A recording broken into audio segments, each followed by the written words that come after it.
Hello students, good evening. Today I am making video on types of phonology, but just this is the recap which we had already discussed earlier, where we are going to revise what's the phonology. So let us remind together that's a phonology. Phonology means within that's a field of linguistics, and phonology uh, provides the study of speech sounds. So first of all, you have to understand that's a speech sound and manual units, how they change in different contexts within and among languages. Just take care, that's a phonology is the study of sounds and manual units. Manual units means that's a which is different shapes, different symbols, how they change in different contexts, so that when context change, then sound change within and among languages. So that is the matter of phonology. And then phonology definition includes additional more specific areas of study such as phonemics and phonetics, right? So that is also phonemics, and phonetics is also the part of phonology. So here just one example, then we'll move to our topic, that is phonology impacts vocal language in many different ways. For example, it can help explain why certain word forms that appear to be different are actually related, like happy, right? And then happiness, or intelligent or intelligence. So that's a form and everything will be changed. So what they are saying, that phonology here, that's the why certain word, right, word form that appear to be different are actually related. So that happy and happiness are actually related, but it seems that they both are different words. Similarly, intelligent and intelligence, so that is also similar words, but it sounds different. So phonology also tells us which sound combination are acceptable to form words in language, right? And how different languages use different meaningful sounds, right? So that's a all sounds are not acceptable, so that how they make meaningful sound. So that is the part of phonology. In general, phonology helps us to better understand how speech sounds can be used to express meaning, right? Very important, how speech sounds can be used to express meaning, right, within one specific language or across multiple languages. In recent years, phonology has even helped computer scientists to develop speech recognition. What speaker we use for language, so that is to develop speech recognition system by training computers to process speech in the same way as a human brain. Like we understand that's what's rules, and we understand syntax and morphology, and so then this way also phonology is very helpful in computer scientists to develop speech recognition. When we speak and then record our voice, that is speech recognition. So that some device you must have noticed, that even I would like to share with you that when I record my voice Hindi, especially I'm talking about Hindi typing, so that my I won't tell the company's name, but my one phone takes very directly, like Hindi is what I am speaking, the same he receive that the phone receives. And then in another phone, when I record my Hindi typing, so that even sometime English typing in that phone, so it does not receive what I'm speaking. And I am the same person, but one phone receives very easily, he understands my words, it understands my word. One phone understands my words, and another does not properly understand my sound. So that is device is treated as human brain. And then phonetician phonology, where teaches, or that's a what we can say, that system is made made, and then that speech recognition system, in other words we can say that phonology is very helpful to develop speech recognition system. Okay, so now that's a very great achievement. Now because of its organizational nature, phonology, it's organized, how words are organized, so that's the organizational nature. Phonology even plays a role in sign language, a manual language that does not rely on speech sound. So sign language, you must have noticed sign language, that's a traffic signals, that's a sign language. A manual language, that is manual, no? That's a suppose I right now I'm not getting different signs in traffic, right? So that's a very common sign, right? This is a common sign, so you must have noticed that. So these are the sign languages, or a manual language that does not rely on speech sound. So that is not speech sound, but here also the phonology is very important, and that it plays very significant role in sign language also. In terms of sign language, the phonology means extends to physical action used to communicate, such as movement of one's hand, arms and face, and how that movement changes the meaning of the words. Okay, now other linguistic areas of study related to phonology include, so that is different thing, but what I am telling you that here, that's a very interesting fact, that phonology means meaning extends the physical actions used to communicate, such as movement of one's hands, arms, right?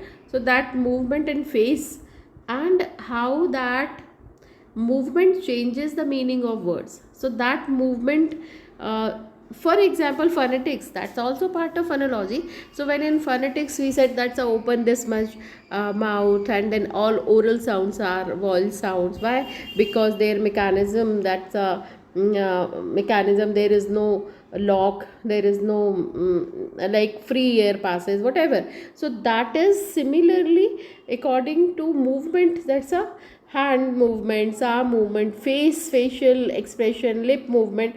So how that movement changes the meaning of the words. So that's a word meaning will change according to movement of all these. Now syntax, morphology, historical linguistics, also the part of phonology. In contrast to phonology, syntax is the study of rules that describes, that's the rules that describe the grammatical arrangement, okay, of words. So that is rules, that is, sorry, words, phrases, and phrases in language. So that's a, in broadly, roughly we can say that is rules that describe grammatical arrangements of words and phrases.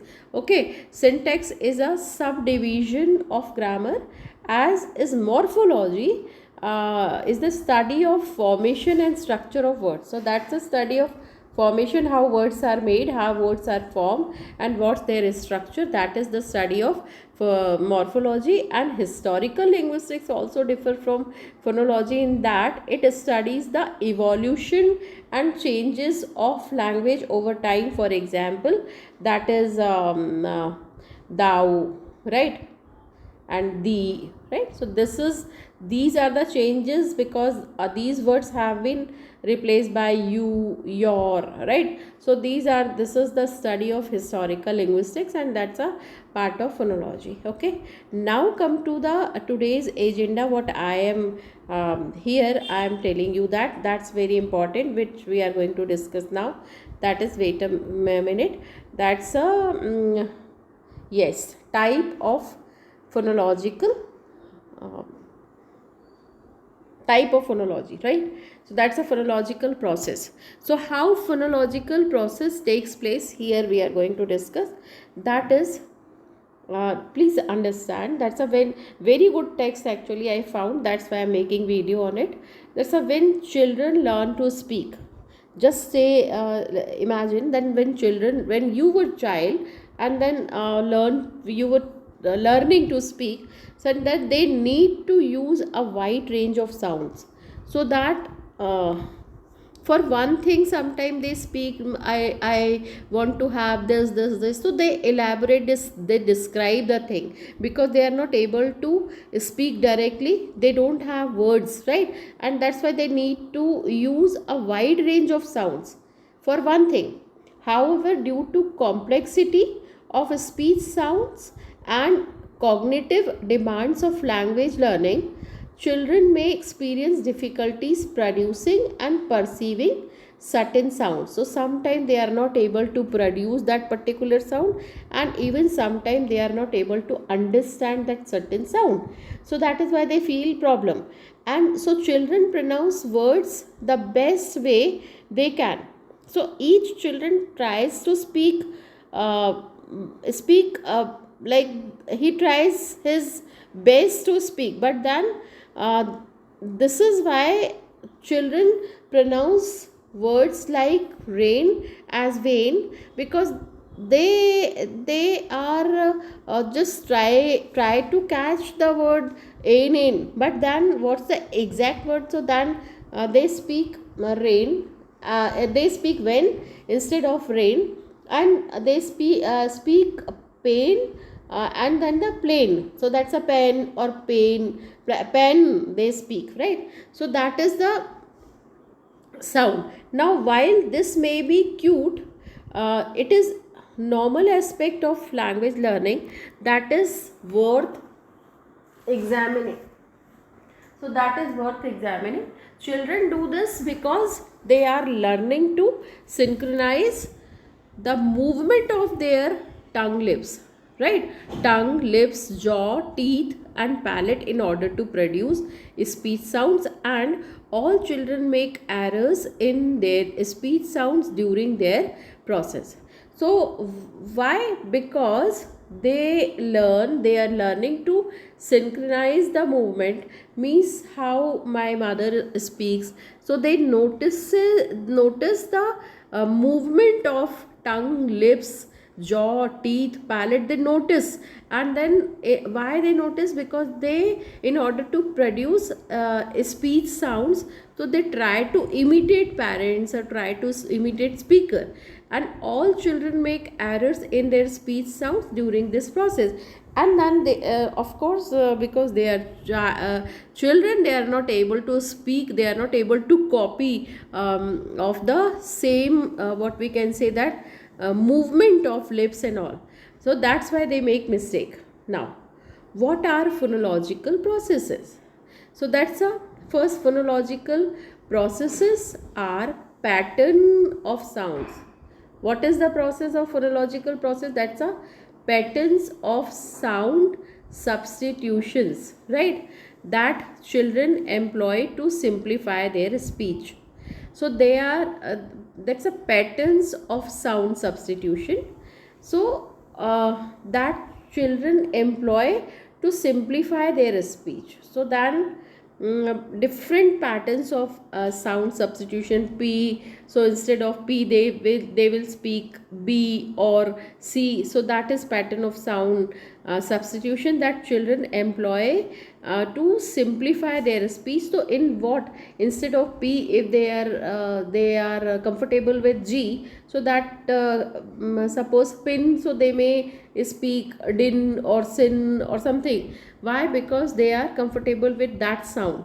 So that is phonological processes are the predictable patterns of sound errors used by typically developing children to simplify their speech as they learn to talk. So then they try to simplify the language, and that's why that they change. So that's a predictable patterns of speech errors used by typically developing children to simplify their speech as they learn to talk. So then they want to talk and they make mistake. Now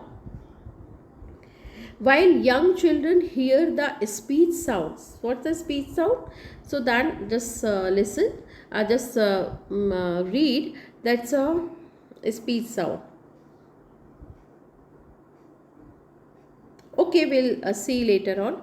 While young children hear the speech sounds of the language being used around them but are unable to produce all of them yet.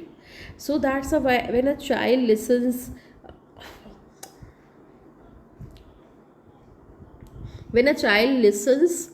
speech sounds around, so um, he tries to imitate, but he is not able to produce all the sounds, able to catch all the sound, and that is because they do not possess the ability to coordinate the tongue. That's the important coordination of tongue, lips, teeth, palate and jaw for clear speech. So they are unable to coordinate all these organs of speech, and that's why they are not able to catch able to produce all of the sounds, right? And they make mistake. Now therefore they simplify, and what a child's mind does, that they simplify complex words. So they simplify complex words in predictable ways until they develop the coordination necessary to articulate clearly. So then they try to speak, but then similar another option in which they are comfortable they choose, and then they develop coordination necessary to articulate clearly. So then they develop another coordination which is necessary to articulate clearly. Okay, now as a result what happened, their speech does not resemble that of adults. So definitely, because they change the phonemes, and that's why their speech does not resemble with adults. So that is the problem. It would be overwhelming for a young child's brain to attempt to speak with all of the sounds our adult can produce. So what's the overwhelming for a young child's brain to attempt to speak with all of the sounds an adult can produce. So that's a problem with them. That's a their brain attempts to speak with all sounds that what one adult can, but then they are not able to understand.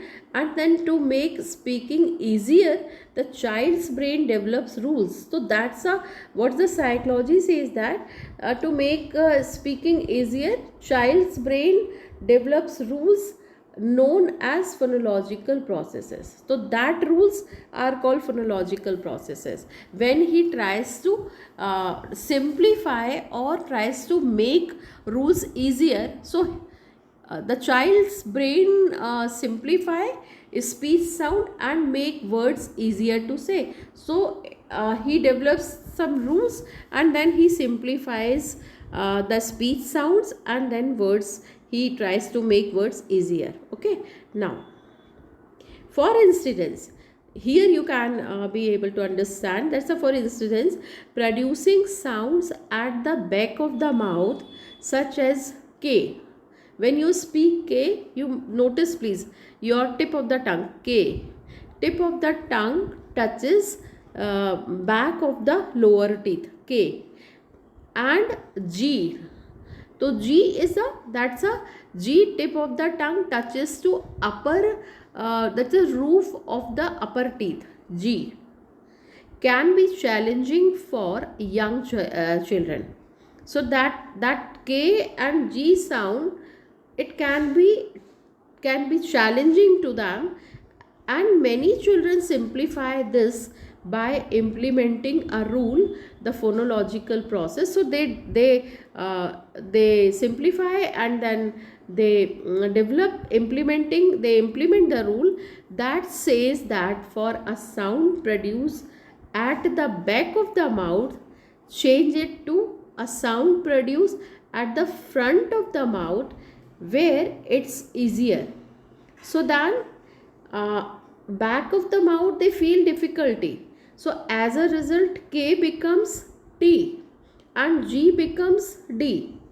Why? Because they are more comfortable in front sound. Just notice when you speak K, just feel that when you speak K, so notice that your where what's your tongue and other organs of speak, how they work together. So then when we produce K, so then K, so then our tip of the tongue fix in lower teeth K. But when we speak T, so then our tip of the tongue touches the upper roof of upper T, right, behind upper T, that part touches. And when we speak G, so then the middle of the tongue touches to G, so then middle of the tongue touches to upper roof, right, of the upper teeth, the roof of upper teeth, and then becomes D. So then D, so that's a front sound, and tip of the tongue touches to again D here, that's upper teeth, roof of the upper teeth. This explains why it is typical for young children to say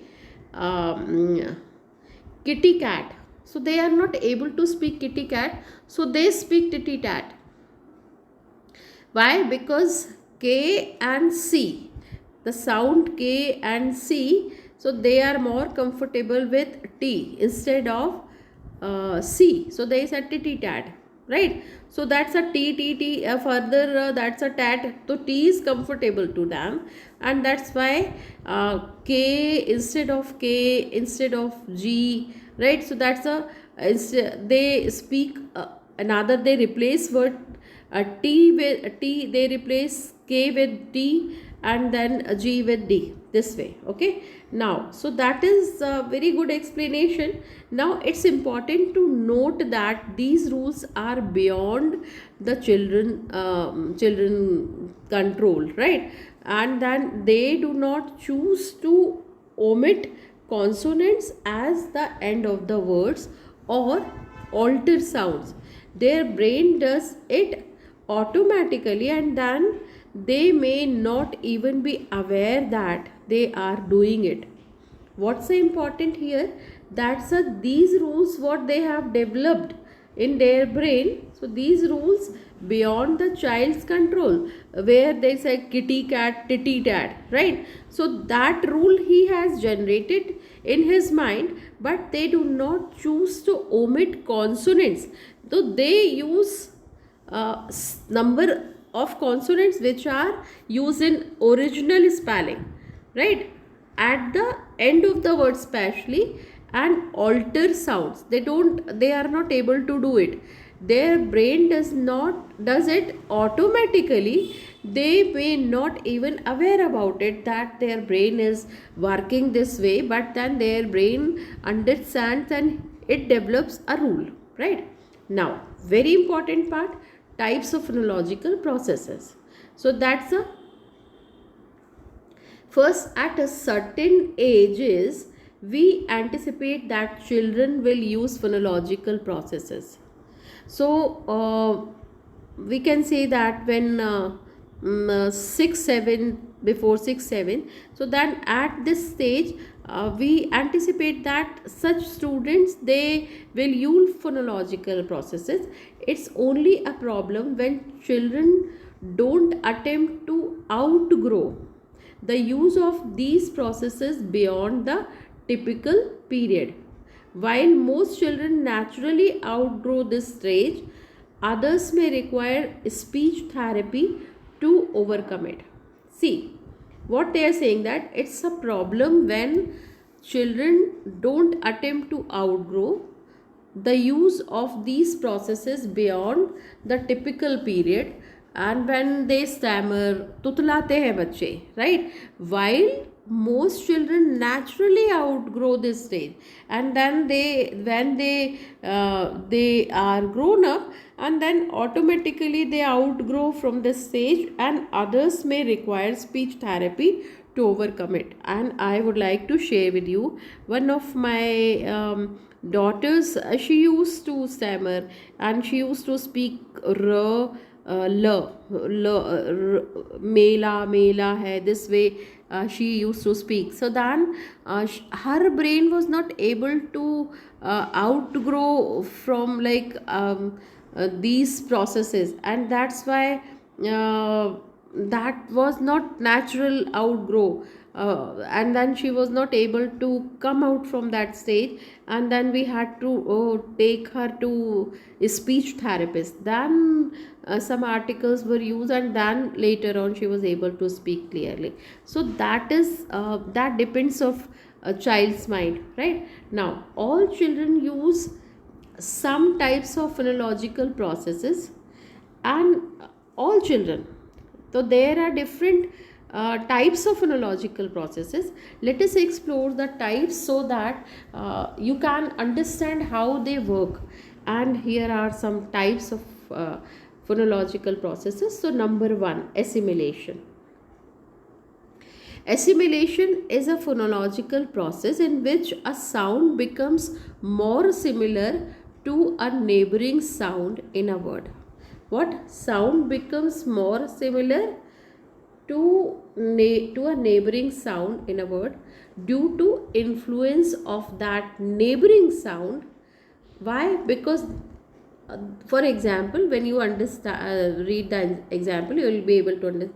For example, that's an example. If a child says gog instead of dog, suppose, okay, so that this is an example of assimilation, as the G sound becomes more like to following D sound in the word.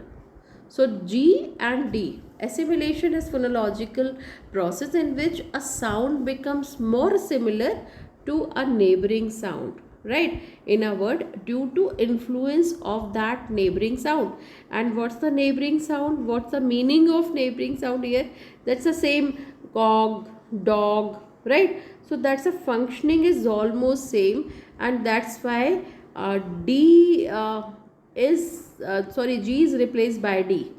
So cog, dog, this way they replace, and that is the example of assimilation. There are a number of types of assimilation we are going to see. Another example is when a child says baba instead of bottle, where the T sound is replaced by B from the previous syllable. How? That's a baba, right? So where T sound is replaced by B, that's a bottle. Instead of bottle they say baba, sound from previous syllable.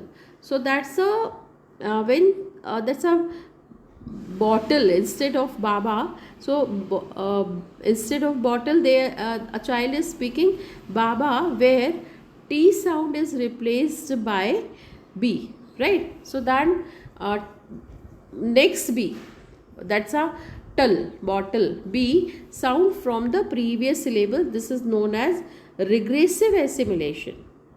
Means assimilation is a common phonological process that occurs when one sound, important, when one sound in a word is influenced by another sound and becomes more similar to it. Here that's a ba, so that's a bo, and so bottle, so that's a when a child say baba, so that's a bottle, but instead of bottle he is speaking baba, right? So that is called regressive sound. Why? Because in this process one sound is in a word is influenced by another sound, right? So that's a which is influenced by another sound and becomes more similar to. So that's the same repetition of ba and ba, right? So that is the sound which is influenced by another sound. So this sound and this sound influenced by another and becomes more similar to it, right? So that is regressive. Here are some examples of assimilation in children. That's a assimilation. These are the different types of assimilation sound. So that's the first is nasal, right? Second one is labial, and third one is that's the velar, okay, and then voicing, and one more is that's a and that's a devoicing. Okay, so let us see first one, that's a nasal sound, nasal assimilation. And then you must have noticed that many time we say that naak se mat bolo, right? That is nasal. So this occurs when non-nasal consonant becomes nasal due to influence of neighboring nasal consonant. For example, the word tent may be pronounced as tempt because N and M, right? So that is tent, and that's a neighboring sound is, what's the neighboring sound? That's the M because of the influence of nasal M sound. So sometime instead of N we use M, right? So that tempt, that's a tempt, tent, so that's a tempt, right? So that is called nasal assimilation when sounds are changed, right? M is M or N, so sometime N is pronounced as M. So that is called nasal assimilation. Now, labial assimilation, very common. This occurs when a non-labial consonant becomes a labial consonant due to influence of neighboring labial consonants. Why? For example, cup may be pronounced as pup, right?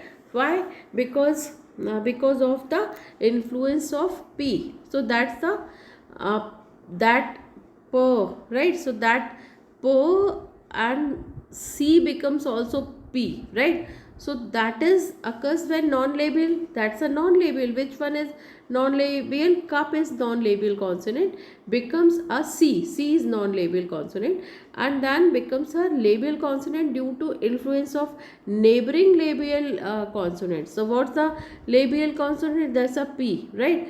And then for example the word cup, so because of this P, second wala P, influence of this P, first one is also pronounced as P. So that assimilation, mix, that's the assimilation is, it becomes mix, it is mixed sound, right? So that is the influence of neighboring sound P. Now velar assimilation, so that's the, this occurs when a non-velar consonant becomes a velar consonant due to the influence of neighboring velar consonant. For example, dog may be pronounced as gog. Why? Because these are the velar assimilation, and then the what they say that due to influence of neighboring velar consonant. So that's a assimilation is that neighboring sound. Actually, what's the, this is influence of neighboring sound. A child changes or a child replaces the word with neighboring sound. So that's the word gog may be pronounced, dog may be pronounced as gog. Why? Because of influence of velar sound G. So that that is the influence of velar sound. Now voicing assimilation and devoicing assimilation. This occurs when a voiceless consonant becomes voiced due to influence of neighboring voiced consonant, right? For example, a voiceless consonant becomes voice, voiceless becomes voice consonant. For example, the word cat may be pronounced as, so that is the cat, and it's a gat. So that's a K is, C is replaced by G. Here we can say K is replaced by G because of influence of voice G sound. So that's a gay. So voiceless sound and voice sound, so that you can understand this way, that's when the choice of word, and that's a word child picks up sometime voice sound, and he makes voiceless consonant, that's a, that because of his choice voiceless consonant becomes voice consonant. So this way you can understand. Now devoicing assimilation, this occurs when a voice consonant becomes voiceless, just opposite, voice become voiceless, right? That's the influence of neighboring voiceless consonant. For example, bed, right? So bed may be pronounced as pet, just opposite, right? Just different, sorry, because of the influence of voiceless P. So that's a bed and pet, right? So that's a bed and child is speaking pet. bed and pet, right? So this is called assimilation. Now number 2, dissimilation.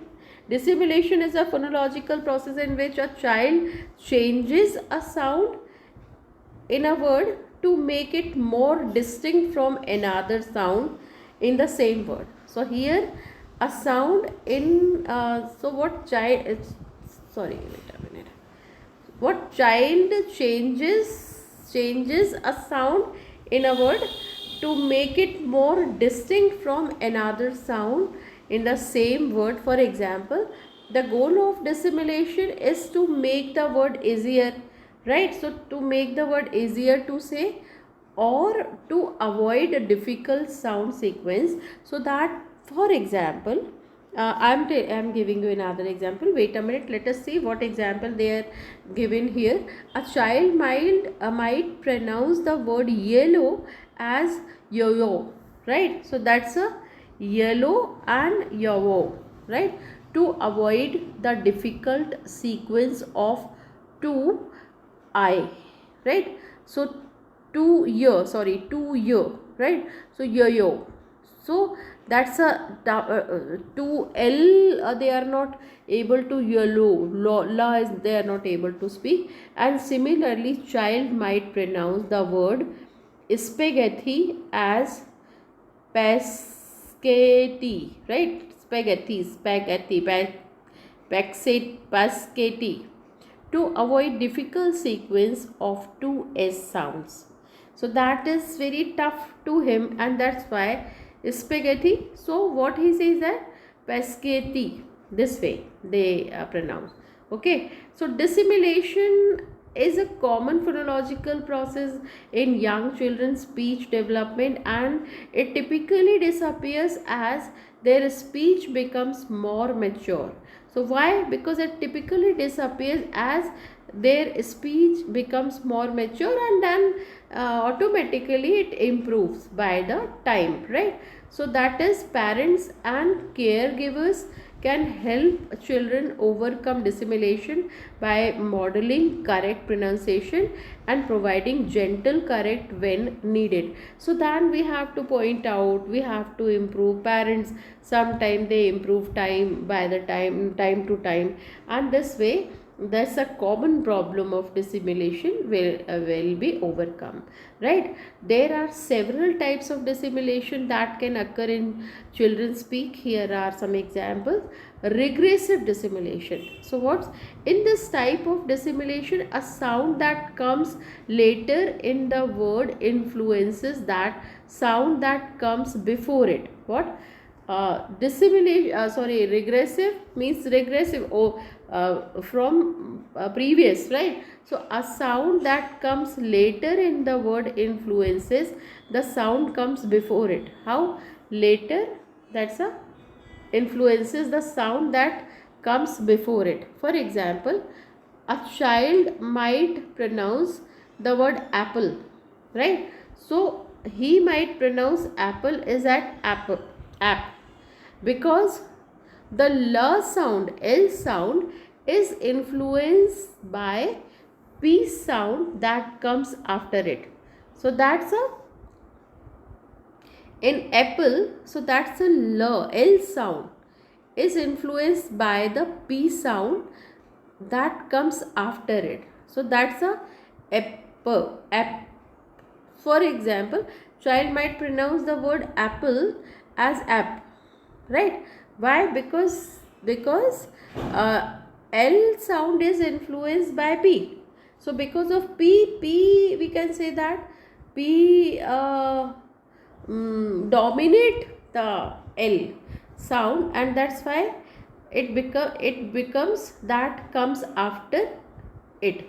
Okay, now progressive dissimilation.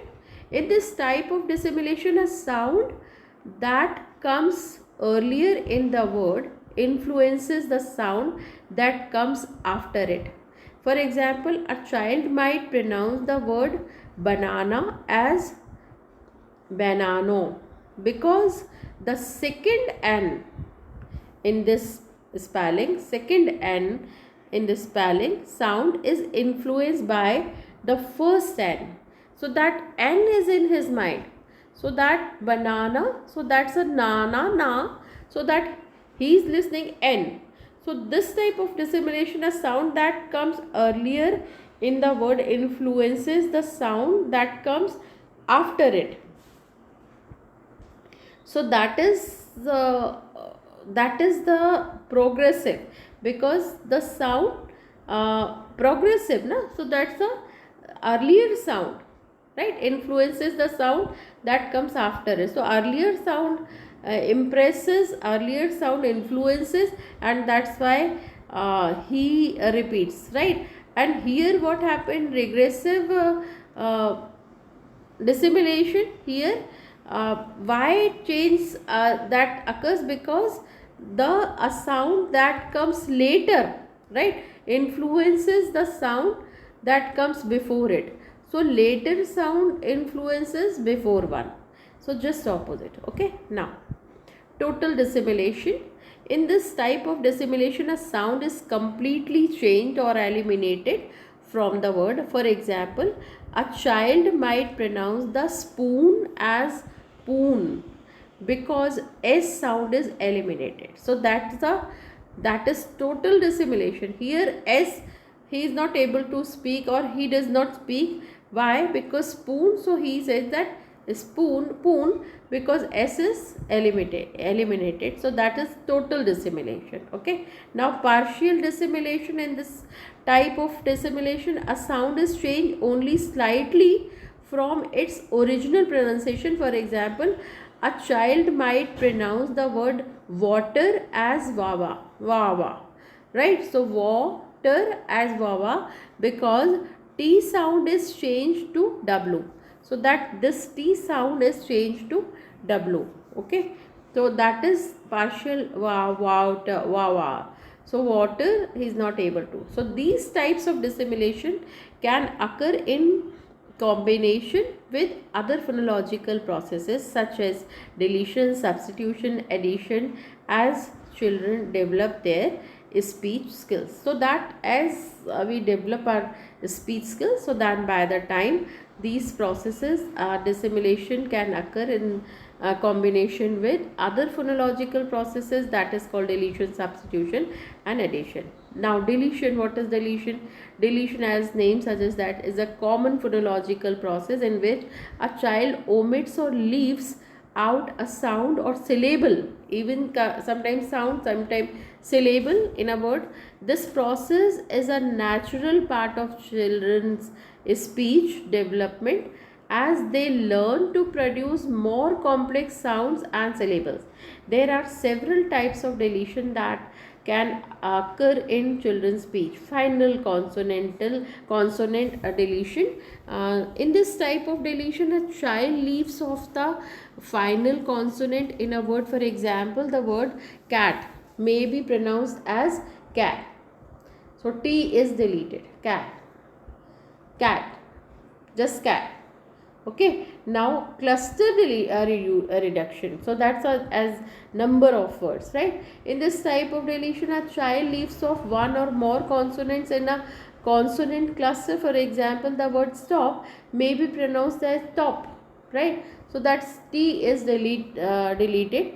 Cluster reduction is a phonological process in which a child simplifies a group of consonant sound by turning them into a single sound or more manageable combination of sounds, as seen in examples in spoon, right. So S is deleted, tuck, and then truck. So that's a truck, right, for truck. So tuck, R is deleted. Typically, this process should resolve by age 4 for words without S, and by age 5 words with S.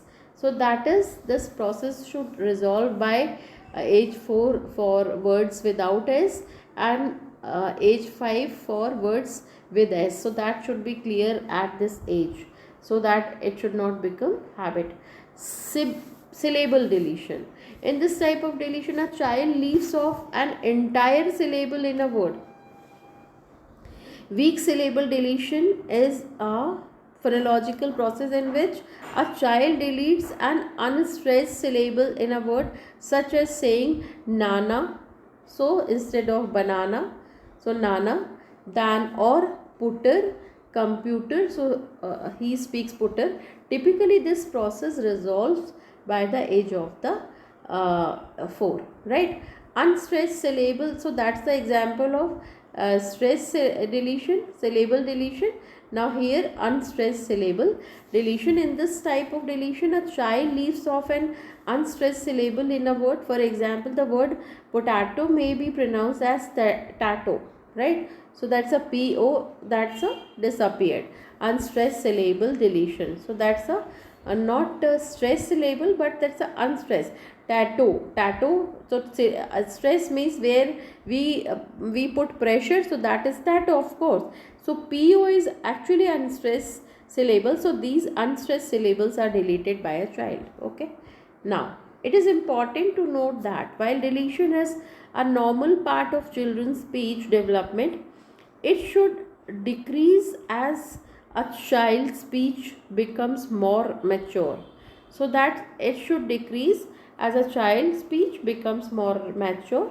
If a child is still exhibiting significant deletion patterns past as a certain age, typically around 4 to 5 year old, it may be sign of speech or language disorder, and professional interventions may be needed. Okay, now epenthesis is a phonological process where a child inserts a sound or a syllable in between two sounds in a word. This is common occurrence in young children where who are still developing their language skills. For example, a child may say that's a blue, so bulu, right? So bulu. So here blue is not able to speak, and that's why he is speaking bulu, right? Or spaghetti, so that's a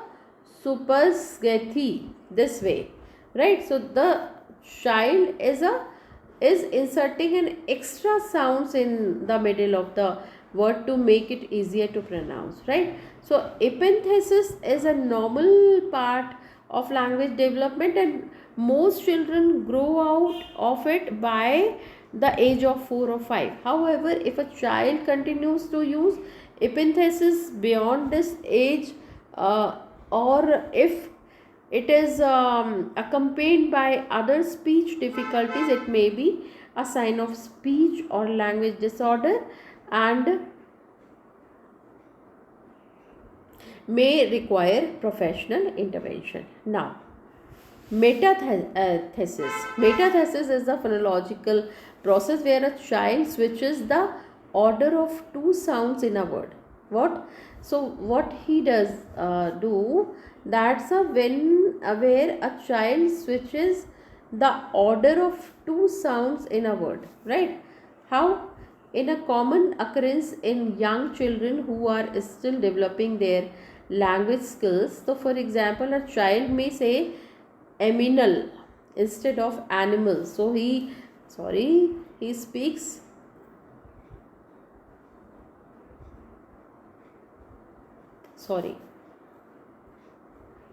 so here what child is speaking, that he speaks that's any animal instead of animal. What he is speaking is that's a instead of animal, a child is speaking that's a so here what,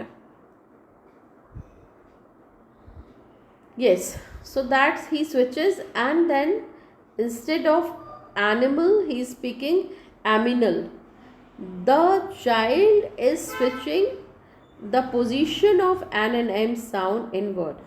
So metathesis is a normal part of language development, and most children grow out of it by the age of 4 or 5. However, if a child continues to use metathesis then beyond the age, or it is accompanied by speech difficulty, it may be the sign of speech or phonological disorder.